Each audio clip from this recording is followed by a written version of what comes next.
ಪ್ರಾಚ್ಯದಲ್ಲಿ ಯುದ್ಧ, ಭಾರತದಲ್ಲಿ ತೈಲದ ಆತಂಕ. ಕೊರೋನಾ ದಿನಗಳು ಈಗ ನೆನಪಾಗಿದ್ಯಾಕೆ? ಇಂದು ಸರ್ವಪಕ್ಷ ಸಭೆ, ಮೋದಿ ಪ್ಲಾನ್ ಏನು? ಅಲ್ಲಿ ಯುದ್ಧ, ಇಲ್ಲಿ ಆತಂಕ.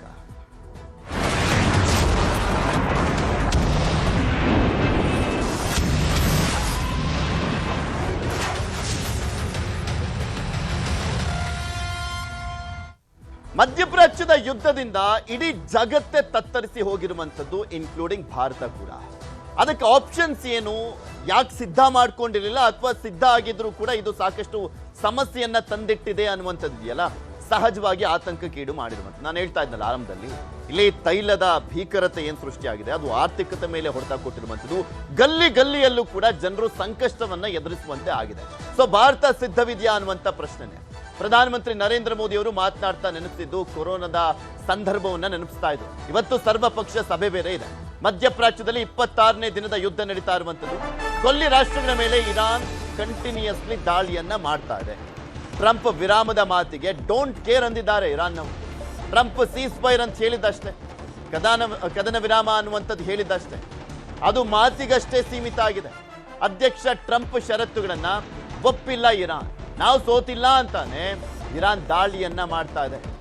ಪ್ರತಿಷ್ಠೆಗೆ ಹೊಡೆತ ಕೊಡ್ತಾ ಇದೆ, ಅಮೆರಿಕದ ಪ್ರತಿಷ್ಠೆಗೆ. ಅಲ್ಲಿ ಯುದ್ಧ, ಭಾರತದಲ್ಲಿ ತೈಲದ ಆತಂಕ.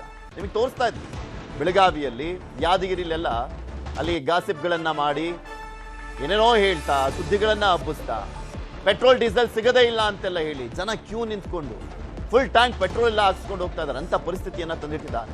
ಕೊರೋನಾ ದಿನಗಳನ್ನ ನೆನಪಿಸಿರುವಂಥದ್ದು ಮೋದಿ. ಭಾರತ ಎಲ್ಲದಕ್ಕೂ ಕೂಡ ಸಿದ್ಧವಾಗಿರಬೇಕು ಅಂತ ಮೋದಿ ಹೇಳಿದ್ದಾರೆ. ಇಂದು ಸರ್ವಪಕ್ಷ ಸಭೆಯನ್ನ ಕರೆದಿದೆ ಕೇಂದ್ರ ಸರ್ಕಾರ. ಕೇಂದ್ರ ಸರ್ಕಾರದ ನಡೆಗೆ ರಾಹುಲ್ ಗಾಂಧಿ ಅವರು ಆಕ್ರೋಶವನ್ನ ವ್ಯಕ್ತಪಡಿಸಿದ್ದಾರೆ. ಇನ್ನು ರಾಜ್ಯಸಭೆಯಲ್ಲಿ ಪ್ರಧಾನಮಂತ್ರಿ ನರೇಂದ್ರ ಮೋದಿ ಮಾತನಾಡ್ತಾ ಯುದ್ಧದಿಂದ ಏನೆಲ್ಲ ಸಮಸ್ಯೆ ಆಗಿದೆ, ಅದನ್ನ ಹೇಗೆ ಎದುರಿಸಬೇಕು ಅಂತ ಹೇಳಿದ್ದಾರೆ. ಇದಕ್ಕೆ ರಾಹುಲ್ ಗಾಂಧಿ ಕೂಡ ಮಾತನಾಡಿದ್ದಾರೆ. ಅವ್ರು ಏನ್ ಹೇಳಿದ್ರು ನೋಡೋಣ. राज्यों ने टीम इंडिया बनकर कोविड मैनेजमेंट का एक बेहतरीन मॉडल सामने रखा था। अलग अलग पॉलिटिकल पार्टी की सरकारें होने के बावजूद टेस्टिंग, वैक्सीनेशन से लेकर जरूरी चीजों की आपूर्ति टीम इंडिया के प्रयासों से ही सुनिश्चित हो पाई थी। हमें उसी भावना के साथ आगे भी काम करना है। हमें धीरज के साथ, संयम के साथ, शांत मन से हर चुनौती का मुकाबला करना है। मैं देशवासियों से भी कहूंगा कि हमें हर चुनौती के लिए तैयार रहना ही होगा। कच्चे तेल, गैस और फर्टिलाइजर से जुड़ा परिवहन इस क्षेत्र से बहुत बड़ी मात्रा में होता है।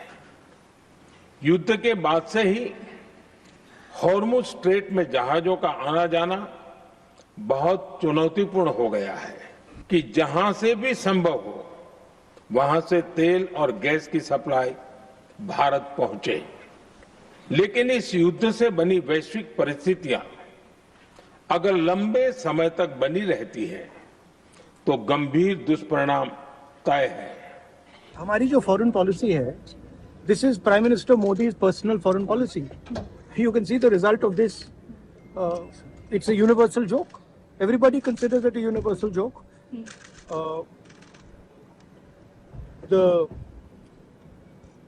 Donald Trump knows exactly what Mr. Modi can do and what Mr. Modi cannot do. दुख की बात है कि इसका नुकसान होगा लोगों को. जी. अभी शुरुआत हुई है. LPG, पेट्रोल, फर्टिलाइजर, सब चीज में प्रॉब्लम आएगी. ठीक है, मोदी जी ने कह दिया कि कोविड जैसा समय आने वाला है. कोविड में जो किया था वो तो भूल गए हैं. कितने लोग मरे थे, क्या ट्रेजेडीज हुई थी. तो अंडरस्टैंडिंग नहीं है. ಎಲ್ಲದ್ರ ಬಗ್ಗೆನೂ ಕೂಡ ಮಾತನಾಡ್ತಾ ಹೋಗೋಣ. ನಮ್ಮ ಜೊತೆ ಇಬ್ಬರು ಅತಿಥಿಗಳು ಜಾಯ್ನ್ ಆಗಿದ್ದಾರೆ. ನಟರಾಜ್ ಗೌಡ್ರು, ಕಾಂಗ್ರೆಸ್ನ ವಕ್ತಾರರು, ಹಾಗೆ ಉತ್ಕರ್ಷ್ ಅವರು, ಬಿಜೆಪಿ ವಕ್ತಾರರು. ಇಬ್ಬರಿಗೂ ಕೂಡ ಕಾರ್ಯಕ್ರಮಕ್ಕೆ ಸ್ವಾಗತ. ಉತ್ಕರ್ಷ್ ಅವರಿಂದ ಆರಂಭ ಮಾಡ್ತೀನಿ. ಉತ್ಕರ್ಷ್ ಅವರೇ, ಈಗ ಆಲ್ರೆಡಿ ಯುದ್ಧ ಶುರುವಾಗಿ 26ನೇ ದಿನ, ಈ 26ನೇ ದಿನದ ಸಂದರ್ಭದಲ್ಲಿ ಸಂಕಷ್ಟದ ಪರಿಸ್ಥಿತಿ ಯಾವ ರೀತಿಯಾಗಿದೆ ಭಾರತದಲ್ಲಿ ಅನ್ನುವಂಥದ್ದನ್ನ ನರೇಂದ್ರ ಮೋದಿ ಅವರು ಹೇಳ್ತಾ ಇದ್ರು ಇಡೀ ಜಗತ್ತಿಗೆ ಈ ಸಂಕಷ್ಟ ಇದೆ, ಇಲ್ಲ ಅಂತಲ್ಲ. ಆದ್ರೆ ಭಾರತ ಯಾಕೆ ಮುಂಚೆನೆ ಪ್ರಿಪೇರ್ ಆಗಿರಲಿಲ್ಲ, ಯಾಕೆ ಸಿದ್ಧತೆಯನ್ನ ಮಾಡ್ಕೊಂಡಿರಲಿಲ್ಲ ಅನ್ನುವಂಥ ಪ್ರಶ್ನೆಗಳು ಕೂಡ ಇದಾವೆ. ಅದ್ರ ಬಗ್ಗೆ ಮಾತನಾಡ್ತಾ ಹೋದಾದ್ರೆ ಅಂತ.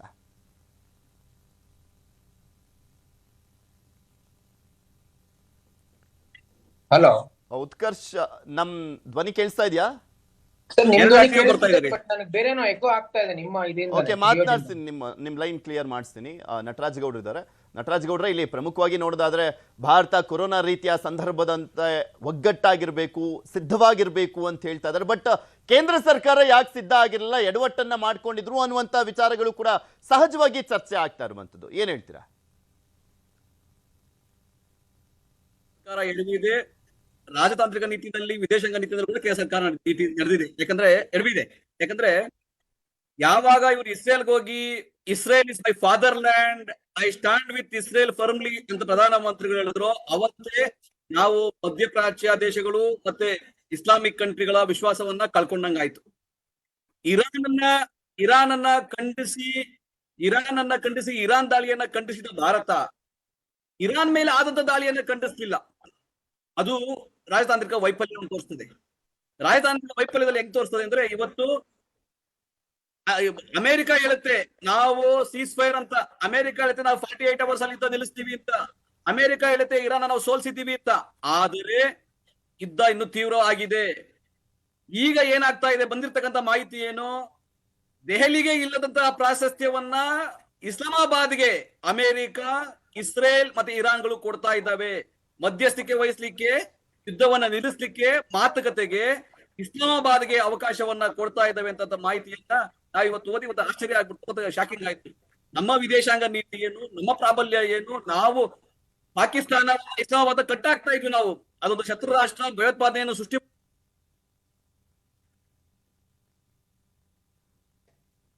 ಮ್ಯೂಟ್ ಆಯ್ತು ಅನ್ಸುತ್ತೆ. ಉತ್ಕರ್ಷ್ ಅವರು ಬಿಜೆಪಿ ಹೋಗ್ತಾರೋ ಅವರಿದ್ದಾರೆ. ಉತ್ಕರ್ಷ್ ಅವರೇ, ಅವಾಗಲೇ ಕೇಳ್ತಾ ಇದ್ದೆ, ಒಗ್ಗಟ್ಟಿರಬೇಕು, ಕೊರೋನಾ ರೀತಿಯ ಒಂದು ಸಂದರ್ಭವನ್ನ ಫೇಸ್ ಮಾಡುವ ರೀತಿಯಲ್ಲಿ ಈಗಲೂ ಕೂಡ ಫೇಸ್ ಮಾಡಬೇಕಾಗಿದೆ ಅಂತ ಹೇಳ್ತಾ ಇದ್ರು. ಇವತ್ತು ಸರ್ವಪಕ್ಷ ಸಭೆಯನ್ನ ಕೂಡ ಕರೆಯಲಾಗಿದೆ. ಕಾಂಗ್ರೆಸ್ನವ್ರು ಹೇಳ್ತಾರೆ ಇಲ್ಲಿ ರಾಜತಾಂತ್ರಿಕ ವೈಫಲ್ಯನೂ ಕೂಡ ಎದ್ದು ಕಾಣಿಸ್ತಾ ಇದೆ, ಅದಕ್ಕೋಸ್ಕರನೇ ಇವತ್ತಿನ ಪರಿಸ್ಥಿತಿಯನ್ನ ನಾವು ಫೇಸ್ ಮಾಡ್ತಾ ಇದೀವಿ ಅಂತ. ಸರ್ ನೋಡಿ, ಒಂದು ಬಹಳ ಸ್ಪಷ್ಟವಾಗಿ ಹೇಳ್ಬೇಕು ಅಂತಂದ್ರೆ, ನನ್ನ ಧ್ವನಿ ಕೇಳಿಸ್ತಿದೆಯಲ್ವಾ ನಿಮ್ಗೆ? ಕೇಳಿಸ್ತಿದೆ, ಓಕೆ, ಆಡಿಬಲ್. ಒಂದು ಬಹಳ ಸ್ಪಷ್ಟವಾಗಿ ನೋಡಿ, ರಾಜತಾಂತ್ರಿಕ ವ್ಯವಸ್ಥೆಯಲ್ಲಿ ಯಾವುದೇ ದೇಶ ಆದ್ರೂ ಕೂಡ ತನ್ನ ದೇಶದ ಪ್ರಜೆಗಳ ಬಗ್ಗೆನೇ ಯೋಚನೆ ಮಾಡುವಂತದ್ದು. ಅಮೆರಿಕ ಇರ್ಬೋದು, ಭಾರತ ಇರ್ಬೋದು, ಯಾವುದೇ ದೇಶ ಆಗಿರ್ಬೋದು. ಮೊನ್ನೆ ನೋಡಿ, ಸದನದಲ್ಲಿ ಪ್ರಧಾನ ಮಂತ್ರಿಗಳು ಮಾತನಾಡ್ಬೇಕಾದ್ರೆ ಬಹಳ ಪ್ರಬುದ್ಧವಾಗಿ ಒಂದು ಮೆಸೇಜ್ ಅನ್ನ ಸೆಟ್ ಮಾಡಿದ್ರು. ಏನ್ ಹೇಳಿದ್ರು, 3,75,000 ಕುಟುಂಬಗಳೇನು ಬೇರೆ ದೇಶದಲ್ಲಿ ಅಂದ್ರೆ ಇರಾನ್, ಇಸ್ರೇಲ್ ಅಲ್ಲಿ ಅವರನ್ನ ಸುರಕ್ಷಿತವಾಗಿ ವಾಪಸ್ ಕರ್ಕೊಂಡ್ಬರುವಂತ ಕೆಲಸವನ್ನು ಮಾಡಿದ್ದೀವಿ ಅಂತ. 53 ಲಕ್ಷ ನಮ್ಮ ಹತ್ರ ಆಲ್ರೆಡಿ ಪೆಟ್ರೋಲಿಯಂ ರಿಸರ್ವ್ಸ್ ಇದೆ ಅಂತ ಕೂಡ ಪ್ರಧಾನ ಮಂತ್ರಿಗಳು ಬಹಳ ಸ್ಪಷ್ಟವಾಗಿ ಹೇಳಿರ್ತಕ್ಕಂಥದ್ದು. ಆಮೇಲೆ ನೋಡಿ ಸರ್, ಒಂದು ನಾವೆಲ್ಲ ಕೂಡ ಅರ್ಥ ಮಾಡಿ ನೋಡಿ, ಕಾಂಗ್ರೆಸ್ ಅವ್ರಿಗೆ ಅರ್ಥ ಆಗಲ್ಲ, ಇಂಟರ್ನ್ಯಾಷನಲ್ ಅಫೇರ್ಸ್ ಸಬ್ಜೆಕ್ಟ್ ಯಾರು ಕಾಂಗ್ರೆಸ್ ಅರ್ಥ ಮಾಡ್ಕೊಳಕ್ಕೆ ಆಗಲ್ಲ. ಜಾಗತಿಕ ಯುದ್ಧವನ್ನ ಯಾರು ನಿಲ್ಸಕ್ ಆಗೋದಿಲ್ಲ, ಆ ದೇಶಗಳ ಇಂಟ್ರೆಸ್ಟ್ ಗಳು ಇಟ್ಕೊಂಡು ಆ ಯುದ್ಧವನ್ನ ಮಾಡ್ತಾ ಇರ್ತಕ್ಕಂಥದ್ದು. ಆದ್ರೆ ಭಾರತದ ಸ್ಟ್ಯಾಂಡ್ ಬಹಳ ಸ್ಪಷ್ಟವಾಗಿ ಪ್ರಧಾನ ಮಂತ್ರಿಗಳು ಹೇಳಿರ್ತಕ್ಕಂಥದ್ದು, ನಾವು ನಮ್ಮ ದೇಶದ ಜನರ ಸುರಕ್ಷತೆಯನ್ನು ನೋಡ್ಬೇಕು, ನಮ್ಮ ದೇಶದ ಹಿತಾಸಕ್ತಿಯನ್ನು ನೋಡ್ಬೇಕಂತ. ನಾನು ಬಹಳ ಸ್ಪಷ್ಟವಾಗಿ ಕೇಳ್ತೀನಿ ಕಾಂಗ್ರೆಸ್ನ ಇಡೀ ವ್ಯವಸ್ಥೆಗೆ, ನೀವು ಸ್ಟ್ರೈಟ್ ಆಫ್ ಹಾರ್ಮೋಸ್ ನ ಮುಖಾಂತರ ಬರುವಂತ ಎಲ್ಲಾ ಟ್ಯಾಂಕರ್ ಗಳನ್ನ ಒಡೆದು ಇರಾನ್ ಮತ್ತೆ ಇಸ್ರೇಲ್ ಹೊಡೆದಾಗ್ತಾ ಇದ್ರೆ, ಭಾರತದ ಟ್ಯಾಂಕರ್ಗಳು ಸುರಕ್ಷಿತವಾಗಿ ಭಾರತಕ್ಕೆ ಬರ್ತಾ ಇದೆ ಅಂತಂದ್ರೆ, is it not a win to the geopolitical affairs of our country? ಇವತ್ತು ಬಹಳ ಸ್ಪಷ್ಟವಾಗಿ ನಿನ್ನೆ ಕೂಡ ಟ್ರಂಪ್ ಅವರು ಪ್ರಧಾನ ಮಂತ್ರಿಗಳಾದಂತ ನರೇಂದ್ರ ಮೋದಿ ಅವರಿಗೆ ಕರೆ ಮಾಡಿರ್ತಕ್ಕಂಥದ್ದು, ಫ್ರಾನ್ಸ್ ನ ಪ್ರಧಾನ ಮಂತ್ರಿಗಳು ಅನೇಕ ಬೇರೆ ದೇಶಗಳ ರಾಷ್ಟ್ರಪತಿಗಳು, ಪ್ರೆಸಿಡೆಂಟ್ಗಳ ನಿರಂತರ ಸಂಪರ್ಕದಲ್ಲಿ ಅವ್ರು ಇರ್ತಕ್ಕಂಥದ್ದು. ಸೊ ಯಾವ ಆಧಾರದ ಮೇಲೆ, ಯಾವ ಬೇಸಿಸ್ ಮೇಲೆ ಹೇಳ್ತಾರೆ ಕಾಂಗ್ರೆಸ್ ಅವರು ರಾಜತಾಂತ್ರಿಕ ವ್ಯವಸ್ಥೆ ಫೇಲ್ಯೂರ್ ಆಗಿದೆ ಅಂತ? ಆಮೇಲೆ ಬಹಳ ಸ್ಪಷ್ಟವಾಗಿ ನೋಡಿ, KH ಮುನಿಯಪ್ಪರಿ ನಿಜವಾಗ್ಲೂ ಅಪ್ರಿಶಿಯೇಟ್ ಸ್ಟ್ಯಾಂಡ್, ಅವ್ರಿಗೆ ಇರ್ತಕ್ಕಂಥ ಪ್ರಬುದ್ಧತೆ ಕಾಂಗ್ರೆಸ್ನ ಸೆಂಟ್ರಲ್ ಲೀಡರ್ಸ್ ಇಲ್ವಲ್ಲ. ಅವ್ರು ಹೇಳ್ತಾರೆ 10,000 ಕಮರ್ಷಿಯಲ್ ಸಿಲಿಂಡರ್ಸ್ ಅನ್ನ ನಮಗೆ ಸಪ್ಲೈ ಮಾಡ್ತಾ ಇದೆ ಸೆಂಟ್ರಲ್ ಗವರ್ಮೆಂಟ್ ಅಂತ. 50,000 ಬೇಕಾಗಿತ್ತು, 50,000 ಬೇಕಾಗಿತ್ತು, ನಾವು ಕೇಳಿದ್ರಲ್ಲಿ 20% ಕೂಡ ಕೊಡ್ತಾ ಇಲ್ಲ, ನಾವು ಬೇಡಿಕೆಯನ್ನ ಇಡ್ತಾ ಇದೀವಿ ಅಂತ ಹೇಳಿದ್ರು. I don't deny that. ಯಾಕೆ ಅಂತಂದ್ರೆ ಜಾಗತಿಕ ಯುದ್ಧದ ಪರಿಸ್ಥಿತಿ ಇರೋ ಕಾರಣಕ್ಕೆ ಒಂದಷ್ಟು ನೋಡಿ, ಪೆಟ್ರೋಕೆಮಿಕಲ್ ರಿಸರ್ವ್ಸ್ ಅನ್ನ ನಾವು ಸ್ಟೋರ್ ಮಾಡಬಹುದು, LPG ಅನ್ನು ಸ್ಟೋರ್ ಮಾಡ್ಲಿಕ್ಕೆ ಆಗೋದಿಲ್ಲ. ಅನೇಕ ಟ್ಯಾಂಕರ್ ಗಳು ಬರ್ಲಿಕ್ಕಿದೆ, ಬಂದಾದ್ಮೇಲೆ ಕಮರ್ಷಿಯಲ್ ರಿಸರ್ವ್ಸ್ ಅನ್ನು ಕೂಡ ನಾವು ಅಲ್ಲಿ ಸಪ್ಲೈ ಮಾಡುವಂತ ನಿಟ್ಟಿನಲ್ಲಿ ಸರ್ಕಾರ ಕೆಲಸ ಮಾಡ್ತಾ ಇದೆ ಅಂತ ನರೇಂದ್ರ ಮೋದಿ ಅವರು ಬಹಳ ಇಲ್ಲಿ ಮೈನ್ ಆಗಿ ಅವತ್ತಿಂದಲೂ ಬರ್ತಾ ಇರುವಂತ ಪ್ರಶ್ನೆ ಏನಪ್ಪಾ ಅಂದ್ರೆ, 25-26 ಎಲ್ಲ ಇಸ್ರೇಲ್ನಲ್ಲೇ ಪ್ರಧಾನಮಂತ್ರಿ ನರೇಂದ್ರ ಮೋದಿ ಅವರಿದ್ರು. ಅವ್ರು ವಾಪಸ್ ಬರ್ತಿದ್ದ ನೆಕ್ಸ್ಟ್ ಡೇನೆ ಅಲ್ಲಿ ಇಸ್ರೇಲ್ ಮತ್ತು ಇರಾನ್ ಯುದ್ಧ ಶುರುವಾಯಿತು. ಅದರ ಇಂಟೆಲಿಜೆನ್ಸ್ ಫೇಲ್ಯೂರ್ ಅಲ್ವಾ? ಮುಂಚೆನೇ ಗೊತ್ತಾಗಿದ್ದಿದ್ರೆ, ಇಂಟೆಲಿಜೆನ್ಸ್ ಅನ್ನುವಂಥದ್ದು ಸ್ಟ್ರಾಂಗ್ ಇದ್ದಿದ್ರೆ ಫಸ್ಟೇ ನಮ್ಮ ನೌಕೆಗಳನ್ನೆಲ್ಲ ಕರ್ಸ್ಕೊಳ್ಬೋದಿತ್ತು. ಇರುವಂತ ಒಂದು ಆಗಬಹುದಾಗಿದ್ದಂತ ಸಮಸ್ಯೆಗಳನ್ನ ತಡಿಬಹುದಿತ್ತು ಅನ್ನುವಂಥದ್ದನ್ನು ಅವ್ರು ಹೇಳ್ತಾರೆ. ಖಂಡಿತವಾಗ್ಲು ನೋಡಿ, ಯಾರಿಗೂ ಕೂಡ ಗೊತ್ತಿರ್ಲಿಲ್ಲ ಈ ಒಂದು ಇಂಟರ್ನ್ಯಾಷನಲ್ ಈ ವಾರ್ ಏನಿದೆ, ಗಲ್ಫ್ ವಾರ್ ಈ ಮಟ್ಟಿಗೆ ಎಸ್ಕಲೇಟ್ ಆಗುತ್ತೆ ಅಂತ ಯಾರಿಗೂ ಗೊತ್ತಿರ್ಲಿಲ್ಲ ರೀ. ಆಮೇಲೆ ಇರಾನ್ ಪರವಾಗಿ ಸ್ಟ್ಯಾಂಡ್ ತಗೊಂಡ್ಲಿಕ್ಕೆ ಇಸ್ರೇಲ್ ಪರವಾಗಿ ಸ್ಟ್ಯಾಂಡ್ ತಗೋಬಿಟ್ರೆ ನರೇಂದ್ರ ಮೋದಿ ಅವರು ಕೆಲಸ ಮಾಡ್ತಾ ಇದಾರೆ, ಇಲ್ಲ ಅಂದ್ರೆ ಕೆಲಸ ಮಾಡ್ತಿಲ್ಲ. Why should we take a stand? ನಾವು ಪ್ರಧಾನ ಮಂತ್ರಿಗಳು ಬಹಳ ಸ್ಪಷ್ಟವಾಗಿ ಹೇಳಿದ್ದಾರೆ, ನಮ್ಮ ದೇಶದ ಸುರಕ್ಷತೆ ಇಂಪಾರ್ಟೆಂಟ್, ಎಲ್ಲಾ ದೇಶಗಳು ಶಾಂತಿಯನ್ನ ಕಾಪಾಡ್ಕೋಬೇಕು, ಇಮಿಡಿಯೇಟ್ಲಿ ಸ್ಟಾಪ್ ದ ಎಸ್ಕಲೇಷನ್ ಅಂತ ಪ್ರಧಾನ ಮಂತ್ರಿಗಳು ಹೇಳಿರೋದು. ನಾವು ಇರಾನ್ ಪರವಾಗಿ ಇಸ್ರೇಲ್ ಪರವಾಗಿ ನಾವ್ಯಾಕೆ ಸ್ಟ್ಯಾಂಡ್ ತಗೊಂಡ್ಬಿಟ್ರೆ ಹಂಗಾದ್ರೆ ನಮ್ಮ ರಾಜತಾಂತ್ರಿಕ ವ್ಯವಸ್ಥೆ ಉತ್ಕೃಷ್ಟ ಸ್ಥಾನದಲ್ಲಿದೆ, ತಗೊಂಡಿಲ್ಲ ಅಂತಂದ್ರೆ ಫೇಲ್ಯೂರ್ ಆಗಿದೆ ಅಂತ ಹೇಳಕ್ಕಾಗುತ್ತಾ? ಸ್ಟ್ಯಾಂಡ್ ಓಕೆ, ಬಿಕಾಸ್ ನಾವು ಮುಂಚೆಯಿಂದಲೂ ಸೇಮ್ ಸ್ಟ್ಯಾಂಡ್, ನ್ಯೂಟ್ರಲ್ ಸ್ಟ್ಯಾಂಡ್ ಅಲ್ಲೇ ಇಟ್ಕೊಂಡೆ ಬಂದಿರುವಂತದ್ದು. ಆದ್ರೆ ಬಟ್ ಇಂಟೆಲಿಜೆನ್ಸ್ ಫೇಲ್ಯೂರ್ ಅಲ್ವಾ ಇದು? ಮುಂಚೆನೆ ಅಂದ್ರೆ ಅಮೆರಿಕ ಇರಾನ್ ಮೇಲೆ ಅಟ್ಯಾಕ್ ಮಾಡುತ್ತೆ ಅನ್ನುವಂಥದ್ದು ಸಾಕಷ್ಟು ದಿನಗಳಿಂದಲೂ ಕೂಡ ಗೊತ್ತಿತ್ತು. ಕತ್ತಿ ಮಸಿತಾ ಇದ್ರು, ಇಸ್ರೇಲ್ನವರು ಕೂಡ ಒಂದು ಅವಕಾಶಕ್ಕೋಸ್ಕರ ಕಾಯ್ತಾ ಇದ್ರು ಅನ್ನುವಂಥದ್ದು ಗೊತ್ತಿತ್ತು. ಇಸ್ರೇಲ್ಗೆ ಹೋಗಿ ಬಂದ ನೆಕ್ಸ್ಟ್ ಡೇನೆ ಅಟ್ಯಾಕ್ ಆಗುತ್ತೆ, ಆ ವಿಚಾರ ಇಂಟೆಲಿಜೆನ್ಸ್ ಫೇಲ್ಯೂರ್ ಆಗ್ಲಿಲ್ವಾ? ಒಂದು ಅಟ್ಲೀಸ್ಟ್ ಒಂದು 5-6 ನೌಕೆಗಳನ್ನ ಕರ್ಸ್ಕೊಳ್ಬೋದಿತ್ತು ಅಂತ ಅವ್ರು ಮಾತನಾಡ್ತಿದ್ದು. ಇಂಟೆಲಿಜೆನ್ಸ್ ಫೇಲ್ಯೂರ್ ಅಂತ ಹೇಳಲಿಕ್ಕೆ ಆಗೋದಿಲ್ಲ. ಇಂಟರ್ನ್ಯಾಷನಲ್ ಅಫೇರ್ಸ್ ಅಲ್ಲಿ ಯಾರಿಗೂ ಕೂಡ ಗೊತ್ತಿರಲಿಲ್ಲ ಈ ವಾರ್ ಇಷ್ಟರ ಮಟ್ಟಿಗೆ ಎಸ್ಕಲೇಟ್ ಆಗುತ್ತೆ ಅಂತ. ಆಮೇಲೆ ನೋಡಿ, ನಮಗ್ ಬೇಕೋ ಬೇಡವೋ ನಾವು 60-80% ಆಫ್ ಗಲ್ಫ್ ಕಂಟ್ರೀಸ್ ಮೇಲೆ ಡಿಪೆಂಡ್ ಇದೀವಿ. ಯಾಕೆ ಅಂತಂದ್ರೆ ನಾವು ಇಂಪೋರ್ಟ್ ಮಾಡ್ಕೊಳ್ತಕ್ಕಂಥ ಆಯಿಲ್ ಏನಿದೆ ನ್ಯಾಚುರಲ್ ರಿಸೋರ್ಸ್, ಸ್ವಲ್ಪ ಇದು ಯೋಚನೆ ಮಾಡ್ಬೇಕು ರಾಹುಲ್ ಗಾಂಧಿ ಅವರು, ಕಾಂಗ್ರೆಸ್ ಅವರು. ಆಮೇಲೆ ದುರ್ದೈವ ಏನ್ ಗೊತ್ತೇನ್ರಿ, ನೀವು ಹೋರಾಟ ಮಾಡುವಂತದ್ದು ನಾವು ತಪ್ಪಂತ ಹೇಳೋದಿಲ್ಲ, ನೀವು ಪ್ರಶ್ನೆ ಮಾಡಿ. ಆದ್ರೆ ರಾಷ್ಟ್ರಪತಿಗಳ ಫೋಟೋ ಹಾಕೊಂಡು, ಪ್ರಧಾನ ಮಂತ್ರಿಗಳ ಫೋಟೋ ಹಾಕೊಂಡು ವ್ಯಂಗ್ಯವಾಗಿ ನೀವು ಹೋರಾಟ ಮಾಡ್ತೀವಿ ಇಂತ ಸಂದಿಗ್ಧ ಪರಿಸ್ಥಿತಿಯಲ್ಲಿ. ಆದ್ರೆ ನನಗೆ ಬಹಳ ಹೆಮ್ಮೆ ಏನ್ ಗೊತ್ತಾ, ದೇಶಕ್ಕೆ ಇವತ್ತು 2013ರಲ್ಲಿ ಪೆಟ್ರೋಲ್ ಬಂಕ್ ಮುಚ್ಚಿಬಿಡ್ತೀವಿ, ಆಯಿಲ್ ಪ್ರೈಸಸ್ ಜಾಸ್ತಿ, ಇವೆಲ್ಲ ಕೂಡ ಬದುಕಬೇಕು ಅಂತ ಹೇಳುವಂತ ಪರಿಸ್ಥಿತಿ ಏನ್ ಬಂದಿಲ್ಲ. ಕೇಂದ್ರ ಸರ್ಕಾರ ಬಹಳ ಸ್ಪಷ್ಟವಾಗಿ, ನಿಮಗೂ ಕೂಡ ಗೊತ್ತಿದೆ ಮಾಧ್ಯಮದವ್ರಿಗೆ, ಮಿನಿಸ್ಟ್ರಿ ಆಫ್ ಪೆಟ್ರೋಲಿಯಂ ನಿರಂತರವಾಗಿ ಸಂಪರ್ಕದಲ್ಲಿದೆ ಫಾರಿನ್ ಅಫೇರ್ಸ್ ಜೊತೆ, ಫಾರಿನ್ ಮಿನಿಸ್ಟರ್ಸ್ ಜೊತೆ ನಿರಂತರವಾಗಿ ಇಲ್ಲಿನ ಮೂಲಭೂತ ಸಮಸ್ಯೆಗಳಿಗೆ ಏನ್ ಸಪ್ಲೈ ಮಾಡ್ಬೇಕು, ಸಿಲಿಂಡರ್ಸ್ ಆಗಿರ್ಬೋದು, LPG ಆಗಿರ್ಬೋದು, ಆ ಕುಂದುಕೊರತೆಗಳನ್ನ ನೀಗಿಸುವಂತ ನಿಟ್ಟಿನಲ್ಲಿ ಕೇಂದ್ರ ಸರ್ಕಾರ ನಿರಂತರವಾಗಿ ಕೆಲಸ ಮಾಡುತ್ತೆ. ನಿನ್ನೆ ಕೂಡ ಡೊನಾಲ್ಡ್ ಟ್ರಂಪ್ ಫೋನ್ ಮಾಡಿದ್ದಾರೆ, ಮೋದಿ ಅವರಿಗೆ ಮಾತುಕತೆ ಮಾಡಿದ್ದಾರೆ. ಇಷ್ಟೆಲ್ಲ ಮಾಡಿದ್ಮೇಲೂ ಕೂಡ ನೋಡಿ, ಕಾಂಗ್ರೆಸ್ ನ ದ್ವಂದ್ವ ನೀತಿ ಏನ್ ಗೊತ್ತಾ, ಇರಾನ್ ಅವರು ನಮಗ್ ಟ್ಯಾಂಕರ್ ಕಳಿಸ್ಬಿಟ್ರೆ ಇರಾನ್ಗೆ ಭಾರತ. ಗೌಡ್ರೆ ಮಾತನಾಡ್ತೀನಿ ಅಂತಿದ್ರೆ ಹೇಳಿ, ಅವ್ರ ಉತ್ತರ ಕೇಳಿಸ್ಕೊಂಡ್ರಿ ಅನ್ಕೊಂತೀನಿ. ನಟರಾಜ್ ಗೌಡ್ರೆ ಫ್ರೀಸ್ ಆಗಿದೆ ಅಂತ ಕಾಣಿಸುತ್ತೆ. ಉತ್ಕರ್ಷ್ ಅವರೇ, ಇಲ್ಲಿ ಮೇನ್ಲಿ ಸಮಸ್ಯೆಗಳು ಬಂದಂತ ಸಂದರ್ಭದಲ್ಲೇ ಯಾರು ಏನು ಅನ್ನುವಂಥದ್ದನ್ನ ತೋರಿಸುತ್ತೆ ಅನ್ನುವಂಥದ್ರ ಬಗ್ಗೆ ಎಲ್ರಿಗೂ ಕೂಡ ಗೊತ್ತಿರುವಂತ ವಿಚಾರ. ಬಟ್ ಸಿದ್ಧತೆ ಮಾಡ್ಕೊಳ್ಬೇಕು ಅಂದ್ರೆ ಫಸ್ಟ್ ಸಿದ್ಧತೆ ಯಾಕೆ ಮಾಡ್ಕೊಳ್ಳಿಲ್ಲ ಅನ್ನುವಂಥ ಪ್ರಶ್ನೆಗಳು ಕೂಡ ಬರ್ತವೆ. ಈಗ ಆಲ್ಟರ್ನೇಟಿವ್ ಆಗಿ ಯಾವ ರೀತಿಯಾಗಿ ರೆಡಿ ಆಗಬೇಕು? ಹಾಗಾದ್ರೆ ಎಲ್ಲರೂ ಕೂಡ ಇಡೀ ದೇಶ ಒಗ್ಗಟ್ಟಾಗಿರ್ಬೇಕು, ರೆಡಿ ಆಗಿರ್ಬೇಕು ಅಂದ್ರೆ ಯಾವ ರೀತಿಯಾದಂತ ಪರಿಸ್ಥಿತಿ ಫೇಸ್ ಮಾಡಬೇಕು ಅಂತ ನೋಡಿ, ಒಂದು ಬಹಳ ಸ್ಪಷ್ಟವಾಗಿ ಇಂಥ ಸಂದಿಗ್ಧ ಪರಿಸ್ಥಿತಿಯಲ್ಲಿ ಪ್ರಧಾನ ಮಂತ್ರಿಗಳು ಬಹಳ ಸ್ಪಷ್ಟವಾಗಿ ಹೇಳಿದ್ದಾರೆ, ನಾವೆಲ್ಲ ಕೂಡ ತಯಾರಾಗಬೇಕು, ಒಗ್ಗಟ್ಟಿನ ಪ್ರದರ್ಶನ ಮಾಡ್ಬೇಕು, ಇಲ್ಲಿ ರಾಜಕೀಯ ಮಾಡುವಂತ ಅವಶ್ಯಕತೆ ಇಲ್ಲ, ನೀನಾ ನಾನು ಅನ್ನೋಂತ ಪ್ರಶ್ನೆ ಇಲ್ಲ. ನೋಡಿ, ಈ ಹಿಂದೆ ನೀವು 27 ದೇಶಗಳಿಂದ ನಾವು ಆಯಿಲ್ ಅನ್ನ ಇಂಪೋರ್ಟ್ ಮಾಡ್ಕೊಳ್ತೀವಿ, ಇವತ್ತು 41 ದೇಶಗಳಿಂದ ಆಯಿಲ್ ಅನ್ನ ಇಂಪೋರ್ಟ್ ಮಾಡ್ಕೊಳ್ತಕ್ಕಂಥ ಕೆಲಸ ಮಾಡ್ತಿದ್ವಿ. ಮತ್ತೆ ಈಗ ಬರ್ತಕ್ಕಂಥ ಟ್ಯಾಂಕರ್ಗಳು LPG ರಿಸರ್ವ್ಸ್ ಅನ್ನ ಕ್ಯಾರಿ ಮಾಡಿ ಬರ್ತಕ್ಕಂಥ ಟ್ಯಾಂಕರ್ ಆಲ್ರೆಡಿ ಭಾರತದ ಕಡೆ ಬರ್ತಾ ಇದೆ. ಕಮರ್ಷಿಯಲ್ ಜಾಯ್ನ್ ಆಗಿದ್ದಾರೆ, ಮಾತನಾಡಿಸ್ತೀನಿ ಉತ್ಕರ್ಷ್ ಅವರೇ. ಎಸ್ ನಟರಾಜ್ ಗೌಡ್ರೆ ಹೇಳಿ. ಮ್ಯೂಟ್ ಆಗಿದೆ ಮ್ಯೂಟ್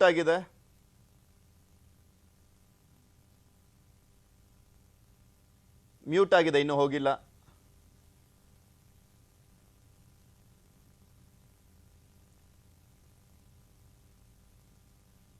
ಓಕೆ ಉತ್ಕರ್ಷ್ ಅವರೇ, ಇವತ್ತು ಸರ್ವಪಕ್ಷ ಸಭೆಯನ್ನ ಕೂಡ ಕರೆಯಲಾಗಿದೆ. ಸರ್ವಪಕ್ಷ ಸಭೆಯಲ್ಲಿ ಒಗ್ಗಟ್ಟು ಅನ್ನುವಂಥದ್ದು ಬೇಕಾಗುತ್ತೆ.